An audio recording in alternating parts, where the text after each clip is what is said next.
അതുകൊണ്ടാണ് റസൂലുള്ളാഹി സ്വല്ലല്ലാഹു അലൈഹി വസല്ലം തങ്ങളുടെ കാലം മുതൽ ഇന്ന് വരെ അമേരിക്ക അടക്കമുള്ള പരിഷ്കൃത രാഷ്ട്രങ്ങളിൽ ബാങ്ക് വിളിക്കുന്നുണ്ടെങ്കിലും ഇന്ന് വരെ ഒരു രാജ്യത്തും ഇന്നേ വരെ ഒരു പെണ്ണ് ബാങ്ക് വിളിച്ചിട്ടില്ല. ആണും പെണ്ണും ഒരുപോലെയാണെന്ന് പറയുന്ന മുജാഹിദ് അവരും ഇതുവരെയും തുടങ്ങിയിട്ടില്ല. ഇനിയിപ്പോ അവർ തമ്മിലുള്ള മത്സരത്തിൽ ഇനി ആദ്യം ആരാ തുടങ്ങുക നമുക്കറിയില്ല. ഇന്നുവരെയും അവരും അത് തുടങ്ങിയിട്ടില്ല. കാരണം ബാങ്കിന്റെ അവസ്ഥ ഇതാണ്.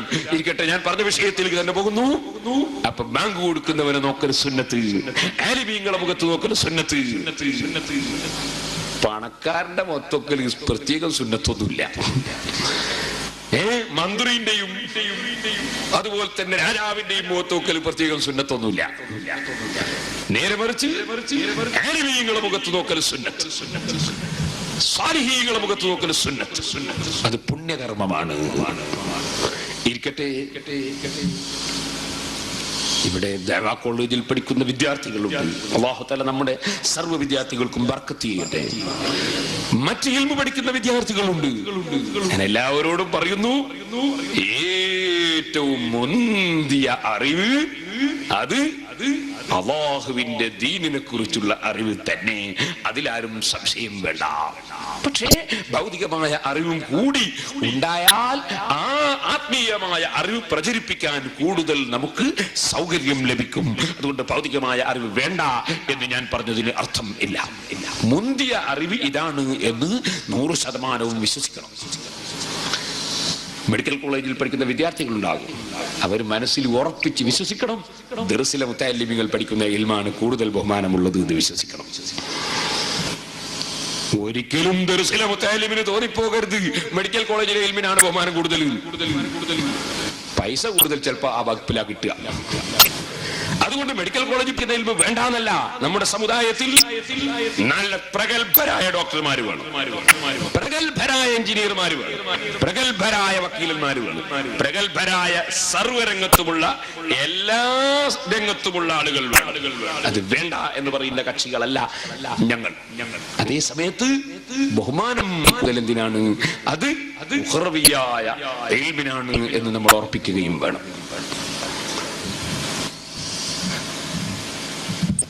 നിങ്ങളിവിടെ ഒന്നും പിന്നെ അങ്ങനത്തെ ആളുകൾ ഉണ്ടാവില്ല. ചില സ്ഥലത്തുണ്ട് നല്ല മൊയ്ലാരായി ബിരുദമൊക്കെ എടുത്ത് തഹസീലൊക്കെ ആയി.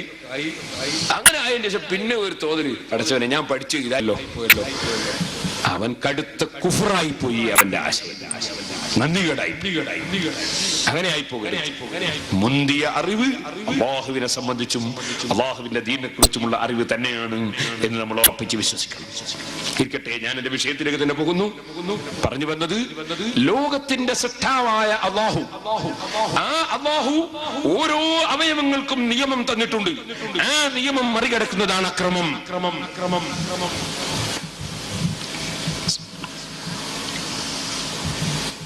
ആർക്കും മനസ്സിലാകുന്ന ഒരു ആശയമല്ലേ ഇത്?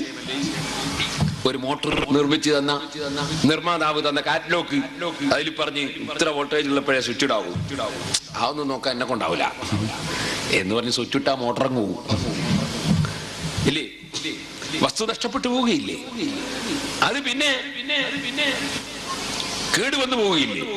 ഇതുപോലെ ഇത് നിർമ്മിച്ചു തന്നവന്റെ നിയമം, ആ നിയമം മറികടന്നുകൊണ്ട് ജീവിച്ചുകൂടാ. ഇനി ഒന്നുകൂടി ഞാൻ പറയാം. ഈ ഉടമസ്ഥനല്ലാത്ത വേറെ ആർക്കെങ്കിലും നിയമം ഇവിടെ പറയാൻ അധികാരമുണ്ടോ? ഒരു വസ്തുവിൽ നിയമം പ്രഖ്യാപിക്കാൻ ഉടമസ്ഥനല്ലാത്തവൻ അധികാരമുണ്ടോ? ഇല്ല. അതുകൊണ്ട് തന്നെ ലോകസൃഷ്ടാവായ അല്ലാഹു ഏതൊരു നിയമമാണോ നമുക്ക് നിയമമാക്കി തന്നത്, അത് തന്നെയാണ് 100% പിന്തുടരേണ്ടത്. അതിന് മാത്രമേ ന്യായമുള്ളൂ. മറ്റൊരു നിയമത്തിന് ന്യായമില്ല.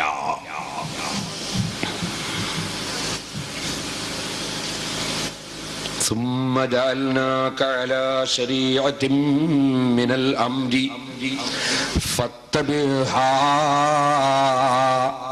ولا تتبع أهواء الذين لا يعلمون.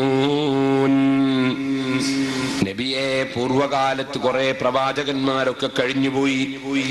അങ്ങനെ ആദം നബി മുതൽക്ക് നൂഹ് നബി അലൈഹിസ്സലാം, ഇബ്രാഹിം നബി അലൈഹിസ്സലാം, മൂസാ നബി അലൈഹിസ്സലാം, ഈസാ നബി അലൈഹിസ്സലാം, ഇദ്രീസ് നബിയും ഖിദ്ർ നബിയും, അതേ അതുപോലെ എത്രയെത്ര മഹാന്മാര് കഴിഞ്ഞു. ഖിദ്ർ നബി അലൈഹിസ്സലാം ഇന്നും ജീവിച്ചിരിപ്പുണ്ടെന്ന് പല തെളിവുകളും അറിയിക്കുന്നുണ്ടെങ്കിലും ബഹുമാനപ്പെട്ടവർ നബിയാണോ വലിയാണോ എന്നതിൽ പണ്ഡിതന്മാർക്കിടയിൽ അഭിപ്രായാന്തരമുണ്ട്. ബഹുഭൂരിപക്ഷം പണ്ഡിതന്മാരും അദ്ദേഹം വലിയാണെന്ന അഭിപ്രായമാണ് പറഞ്ഞതെങ്കിലും തെളിവിന്റെ അടിസ്ഥാനത്തിൽ കൂടുതൽ പ്രബലമായത് നബിയാണെന്ന അഭിപ്രായമാണ്. കൂടുതൽ പ്രബലമായത് ഇമാം ഇബ്നു ഹജറുൽ ഹൈതമി തുഹ്ഫയിൽ വിവരിക്കുന്നുണ്ട്. ഇരിക്കട്ടെ സഹോദരന്മാരെ, നബിയായാലും ശരി വലിയാണെങ്കിലും ശരി അക്സറുൽ ഉലമാഉം വലിയാണെന്ന് പറഞ്ഞുവെന്ന് ഇമാം മഹല്ലി സൂറത്തുൽ ഗഫിന്റെ തഫ്സീറിൽ പറയുന്നുണ്ട്. അസഹായ അഭിപ്രായം നബിയാണെന്ന് തുഹ്ഫയിൽ ഇബ്നു ഹജർ തങ്ങളും പറയുന്നുണ്ട്. ഏതായാലും നബി ആയാലും വലിയായാലും ഖദർ അലൈഹിസ്സലാം തുടങ്ങി പലരെയും അല്ലാഹു സൃഷ്ടിക്കുകയും അവർക്കൊക്കെ പല നിയമങ്ങളും അല്ലാഹു കൊടുക്കുകയും ഒക്കെ ചെയ്ത് അവസാനം ഈ ലോകത്ത് നിയോഗിച്ചയച്ച നബിയുനാ മുഹമ്മദുർ റസൂലുള്ളാഹി റസൂലുള്ളാഹി സ്വല്ലല്ലാഹു അലൈഹി വസല്ലം തങ്ങളോട് അല്ലാഹു പറയുന്നു, നബിയെ സുമ്മ ജഅൽനാക, ആ നബിമാരെ മുഴുവനും നിയോഗിച്ചയച്ച് അവര് മുഖേന നിയമങ്ങളൊക്കെ ഇവിടെ പഠിപ്പിച്ച് അവസാനം പിന്നെ അങ്ങയെ നമ്മളാക്കി അലാ ശരീഅത്തിൻ മിനൽ അംരി ഫത്തബിഹാ, പരിശുദ്ധ ഇസ്ലാമിന്റെ വിഷയത്താൽ ഒരു പൂർണ്ണമായ സംശുദ്ധമായ പവിത്രമായ അന്യൂനമായ ഒരു മഹത്തായ നിയമസംഹിതയുടെ മേൽ അങ്ങേ നമ്മളാക്കിയിട്ടുണ്ട് നബിയേ. ഒരു മഹത്തായ ശരീഅത്ത് അങ്ങേക്ക് നമ്മൾ തന്നിട്ടുണ്ട്. ഫത്തബിഹാ, അത് പിന്തുടർന്ന് ജീവിക്കണം നബിയേ. ശരീഅത്ത് മറികടന്നുകൊണ്ട് ഒരു വിഷയത്തിലും നിങ്ങൾക്ക് ചിന്തിച്ചുകൂടാ, പ്രവർത്തിച്ചുകൂടാ. ഈ ശരീഅത്ത് അങ്ങേക്ക് നമ്മൾ തന്ന ശരീഅത്ത്, മുമ്പ് ഖിദ്ർ നബി അങ്ങനെ പറഞ്ഞില്ലേ, മൂസാ നബി ഇങ്ങനെ ചെയ്തില്ലേ, അങ്ങനത്തെ യാതൊന്നും ഇനി പറയേണ്ടതില്ല. ഖിദ്ർ നബി ചെയ്താലും ഇനി ഇവിടെ തെളിവല്ല, മൂസാ നബി പറഞ്ഞാലും ഇനി തെളിവല്ല, ഇബ്രാഹിം നബി പറഞ്ഞാലും ഇനി ഇവിടെ തെളിവല്ല. നിയമങ്ങളുടെ വിഷയത്തിൽ അതാ പൂർവകാല നിയമങ്ങളെല്ലാം അവിടെ നിർത്തിപ്പോയി. അത് അക്കാലഘട്ടത്തിലേക്കുള്ള നിയമങ്ങളായിരുന്നു. പിന്നീട് നിങ്ങൾക്ക് തന്ന നിയമം സുമ്മ ജഅൽനാക അലാ ശരീഅത്തിൻ മിനൽ അംരി ഫത്തബിഹാ.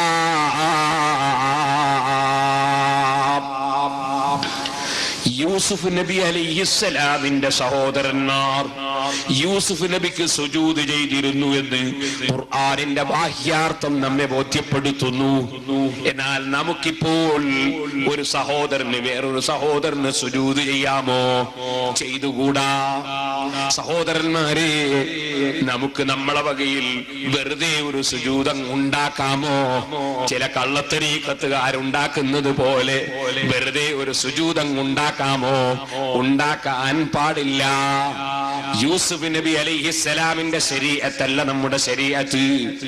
യൂസുഫ് നബി അലൈഹിസ്സലാമിന്റെ കാലത്ത് സഹോദരന്മാര് സുജൂദ് ചെയ്തു എന്ന് കണ്ട് നമ്മക്ക് നമ്മളെ ജ്യേഷ്ഠനോ അനുജനോ ബാപ്പക്കോ ഉമ്മക്കോ സുജൂദ് ചെയ്തുകൂടാ. ഭർത്താവിന് സുജൂദ് ചെയ്തുകൂടാ. ഖബറിന് സുജൂദ് ചെയ്തുകൂടാ. ചില ആളുകളുണ്ട് അജ്മീറിൽ പോയിട്ട് മഖബറയിൽ പോയിട്ട് ഒരൊറ്റ സുജൂദ് ഖബറിന്, അതൊക്കെ എന്നിട്ട് സുന്നിന്റെ തലയിൽ വെച്ച് കിട്ടി. സുന്നത്ത് ജമാഅത്തിന്റെ ആശയമാണോ ഖബറിന് സുജൂദ് ചെയ്യണമെന്നത്? അതിനേക്കാൾ കടുത്ത ഹറാം വേറെ എന്താ? ഖബർ സുജൂദ് ചെയ്യാനുള്ളതല്ല, ഖബർ സിയാറത്ത് ചെയ്യണം. ഖബറിനടുക്കൽ ഖുർആൻ ഓതണം, ഖബറിനടുക്കൽ ദിക്ർ ചൊല്ലാം, ഖബറിനടുക്കൽ സ്വലാത്ത് ചൊല്ലണം, ഖബറിനടുക്കൽ വെച്ച് പ്രാർത്ഥിക്കാം, ഒക്കെ ചെയ്യാം. അതേസമയത്ത് ഖബറിന്റെ അടുക്കൽ സുജൂദ് ചെയ്യാൻ പാടില്ല. ഖബർ സുജൂദ് ചെയ്യാനുള്ളതല്ല. വേറെ ചിലരുണ്ട് ഏർവാടി പോയിട്ട് ഖബറൊറ്റ തവാഫ്, ഒറ്റ ചുറ്റല്, ഭയങ്കര ചുറ്റല്. ഏർവാടിയിലായാലും ഹറാമ് തന്നെ, ഹറാമ് എവിടെയും ഹറാമ് തന്നെ. ചിലരുണ്ട് മടവൂർ പോയിട്ട് കുറെ പെണ്ണുങ്ങൾ ഇങ്ങനെ കറങ്ങല്. മടവൂരിലായാലും തെറ്റ് തന്നെ, തെറ്റിൽ ഇന്ന സ്ഥലം, കായബത്തിന്റെ അടുക്കലായാലും തെറ്റ് തന്നെ. തെറ്റിൽ ഇന്ന സ്ഥലം എന്ന കണക്കൊന്നുമില്ല. ലോക സൃഷ്ടാവ് പഠിപ്പിച്ചു എന്ന നിയമം.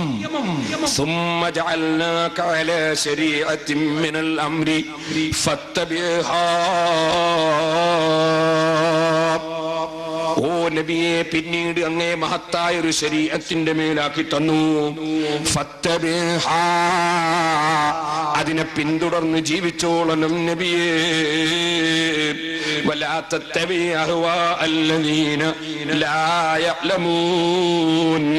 അറിവില്ലാത്ത ജനങ്ങൾ അവരുടെ തടീച്ചക്കനുസരിച്ച് ചെയ്യുന്ന പ്രവർത്തനങ്ങളെ പിന്തുടരാൻ പാടില്ല. ഏത് വിഷയവും ഒരു വിവരമില്ലാത്തവന്റെ ഫത്വ കേട്ടിട്ടല്ല ചെയ്യേണ്ടത്.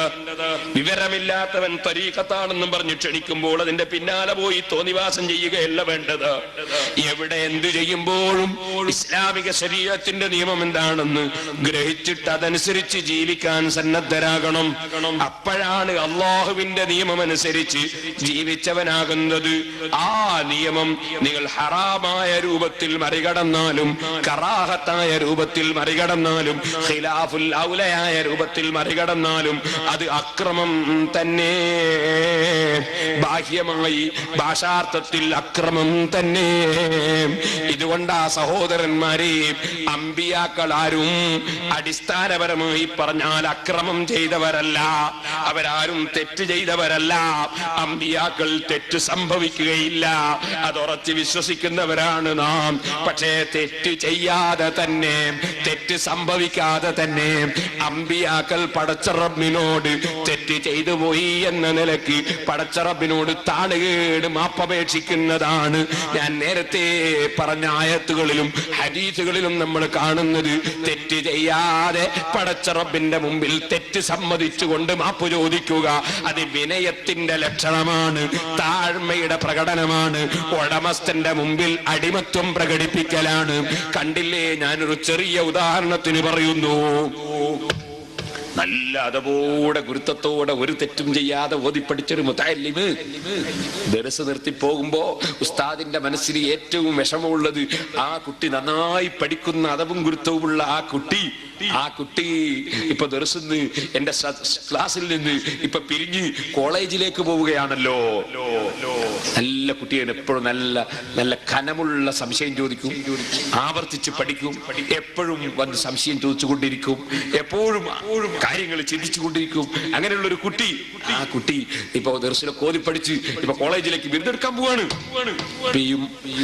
ഈ ഉസ്താദിന്റെ കണ്ണ് നനയുന്നുണ്ട് കുട്ടിയോടുള്ള സ്നേഹം കൊണ്ട്. കുട്ടിയാണെങ്കിലോ ഉസ്താദിനെ വിട്ടുപിരിയുന്ന ദർസിൽ നിന്ന് കോളേജിലേക്ക് പോകുന്ന ആ സമയത്ത് കുട്ടിക്ക് പോകുന്നത് ബിരുദെടുക്കാനാണ്. അൽഹംദുലില്ലാഹ് ഖൈറന്നെ ഉസ്താദാ പറഞ്ഞേക്കുന്നത്, കുട്ടി പോകുന്നതാണ് നാടെടുത്തുന്നൊന്നല്ല. എന്നാലും വേർപാടിന്റെ വ്യസനം കൊണ്ട് കരയുന്നുണ്ട്. സ്വാഭാവികമല്ലേ? അങ്ങനെ നല്ല സ്നേഹമുള്ള ഈ കുട്ടി അവസാന ഉസ്താദിന്റെ അടുത്ത് വന്നിട്ട് എന്താ പറയുന്നത്? ഉസ്താദേ, എല്ലാം മാപ്പാക്കണം, എല്ലാം പൊറുക്കണം എന്ന് പറഞ്ഞാൽ ആ കുട്ടി തെറ്റുകാരനാണ് നിങ്ങൾ ആരെങ്കിലും പറയോ? ഇല്ല. ആ കുട്ടി അത്രയും വിനയമുള്ള, ഒരു തെറ്റും ചെയ്യാതെ തന്നെ മാപ്പാക്കണം, പൊറുക്കണം, ഞാൻ തെറ്റ് ചെയ്തു പോയി എന്ന് പറയുന്നത് വിനയമാ. നിങ്ങൾക്ക് കാണാം, വലിയ നേതാക്കന്മാരെ വിളിച്ചു കൊണ്ടുവന്നിട്ട് നന്നായിട്ട് ഭക്ഷണവും കൊടുത്ത്, നല്ല സൗകര്യം ചെയ്തു കൊടുത്ത്, നല്ല സ്റ്റേജ് ഒരുക്കി കൊടുത്ത്, നല്ല സൗകര്യം മുഴുവനും ചെയ്തു കൊടുത്ത്, അപ്പുറം ഇപ്പുറം വന്നിട്ട് വേണമെങ്കിൽ വിശരെടുത്ത് വീശിയും കൊടുത്ത്, എല്ലാം ചെയ്തിട്ട് ക്ഷമിക്കണം, വേണ്ട പോലത്തെ സൗകര്യമൊന്നും ചെയ്യാനായിട്ടില്ല എന്ന് ചില ബളവന്മാരായ സെക്രട്ടറിമാര് സ്വാഗതം പറയുന്നത് കാണാം. അതെന്താണ്? അതൊരു വിനയത്തിന്റെ സ്വഭാവമാണ്. കത്തയക്കുന്ന ആളുകൾ ബാപ്പക്ക് കത്തയച്ചിട്ട് എല്ലാം നല്ല ബഹുമാനത്തിലും ആദരവിലും കത്തയച്ചിട്ട് അവസാനം കത്തിൽ എന്തെങ്കിലും തെറ്റുകൾ ഉണ്ടെങ്കിൽ ക്ഷമിക്കണം എന്ന് എഴുതുന്നത് കാണാം. വിനയമാണ്. ഈ വിനയം ഏറ്റവും കൂടുതൽ പ്രകടിപ്പിക്കേണ്ടത് അള്ളാഹുവിനോടല്ലേ? അതുകൊണ്ടാണ് ഏറ്റവും വിനയമുള്ള അടിമ അസ്റഫുൽ ഖൽഖ് ത്വാഹ മുഹമ്മദുർ റസൂലുള്ളാഹി. ജീവിതത്തിൽ ഒരു തെറ്റും ചെയ്തിട്ടില്ല, തെറ്റ് ചിന്തിച്ചിട്ടില്ല. വന്നജ്മി ഇദാ ഹവാ മാ വല്ല സായിബുക്കും വമാ ഗവാ. മുഹമ്മദ് നബിയുടെ ജീവിതത്തിൽ പിഴച്ചിട്ടില്ല, പിഴവ് ചിന്തിച്ചിട്ടില്ല, പിഴവ് ആലോചിച്ചിട്ടില്ല, ഒരു വിഷയത്തിലും പിഴവ് സംഭവിച്ചിട്ടില്ലെന്ന് മാത്രമല്ല ചിന്തിച്ചിട്ടില്ല. ആ നിലക്കുള്ള നേതാവായ മുഹമ്മദ് റസൂലുള്ളാഹി ഒരു ദിവസം 100 പ്രാവശ്യം അസ്തഗ്ഫിറുല്ലാഹൽ അസീം, അസ്തഗ്ഫിറുല്ലാഹൽ അസീം, മഹാനായ അല്ലാഹുവിനോട് ഞാൻ മാപ്പ് ചോദിക്കുന്നു എന്ന് പറഞ്ഞ് മാപ്പ് ചോദിക്കുന്നു. വിനയമാണ്, താഴ്മയാണ്. ഇത് തന്നെ അമ്പിയാക്കൾ ഓരോരുത്തരും. ആദം നബി അലൈഹിസ്സലാം ജീവിതത്തിൽ ഒരു തെറ്റും ചെയ്തിട്ടില്ല. ആദം നബി അലൈഹിസ്സലാമിനോട് അതാ സ്വർഗത്തിൽ ഒരു പഴം പറിക്കരുതെന്ന് പറഞ്ഞിരുന്നു. ആ പഴം ആദം നബി അലൈഹിസ്സലാം പറിച്ചിട്ടില്ല. മറിച്ച് നസിയ ആദമു ഫലം നജിദ് ലഹു അസ്മാ, ആദം നബി മറന്നുപോയിട്ടാണ് പറിച്ചു പോയതെന്ന് ഖുർആൻ പറയുന്നു. മറന്നുകൊണ്ട് ചെയ്താൽ അത് തെറ്റല്ലല്ലോ. അതുകൊണ്ട് ആദം നബി അലൈഹിസ്സലാം തെറ്റ് ചെയ്തിട്ടില്ല. പക്ഷേ ആദം നബി തെറ്റ് ചെയ്തിട്ടില്ലെങ്കിലും മറന്നുപോയതിനാൽ വിനയത്തോടെ യജമാനനോട് മാപ്പ് ചോദിക്കുന്നു. റബ്ബനാ വലംനാ അൻഫുസനാ വഇല്ലം തഗ്ഫിർ ലനാ വതർഹംനാ ലനകൂനന്ന മിനൽ ഖാസിരീൻ. തെറ്റ് ചെയ്യാതെ തെറ്റ് സമ്മതിച്ച് മാപ്പ് ചോദിക്കുന്നു. സഹോദരന്മാരെ, ബഹുമാനപ്പെട്ട നബിയുല്ലാഹി യൂനുസ് അലൈഹിസ്സലാം, യൂനുസ് നബി ഒരു തെറ്റും ചെയ്തിട്ടില്ല. യൂനുസ് നബി സ്വന്തം നാട്ടിൽ നിന്ന് ജനങ്ങളെ സത്യത്തിലേക്ക് ക്ഷണിച്ചിട്ട് ആരും വരാതിരുന്നപ്പോൾ നാടൊന്ന് മാറി നിൽക്കാമെന്ന് തോന്നി മറ്റൊരു നാട്ടിലേക്ക് യൂനുസ് നബി അലൈഹിസ്സലാം യാത്ര തിരിച്ചു. ആ പോകുന്ന പോക്കിൽ കപ്പലിൽ കയറി. കപ്പലിൽ നിന്ന് കപ്പൽ ഓടാതിരുന്നപ്പോൾ ആ കപ്പലിൽ അതാ ഉടമസ്ഥന്റെ അനുമതിയില്ലാതെ പോകുന്ന അടിമയുണ്ടെന്ന അഭിപ്രായം വന്നു. ആരാണെന്ന് അറിയാൻ ഒരു നറുക്കെടുപ്പ് നടത്തി. നറുക്ക് വന്നത് യൂനുസ് നബി അലൈഹിസ്സലാമിന്റെ പേരിലാണ്. യൂനുസ് നബി അലൈഹിസ്സലാമിന് അന്നത്തെ നിയമമാണ്, അന്നത്തെ ആചാരമാണ്, അങ്ങനെ ഒരു അടിമയുണ്ടെങ്കിൽ കടലിൽ എറിയണമെന്നാണ്. യൂനുസ് നബി അലൈഹിസ്സലാമിനെ കപ്പലിലുള്ളവർ കടലിൽ എറിഞ്ഞു. യൂനുസ് നബി അലൈഹിസ്സലാം വദന്നൂനി ഇദ് ذهب مغاضبا فظن أن لن نقدر عليه فنادى في الظلمات أن لا إله إلا أنت سبحانك إني كنت من الظالمين. യൂനുസ് നബി അലൈഹിസ്സലാം മത്സ്യത്തിന്റെ വയറ്റിലാണ്, വെള്ളത്തിന്റെ ഉള്ളിലാണ്.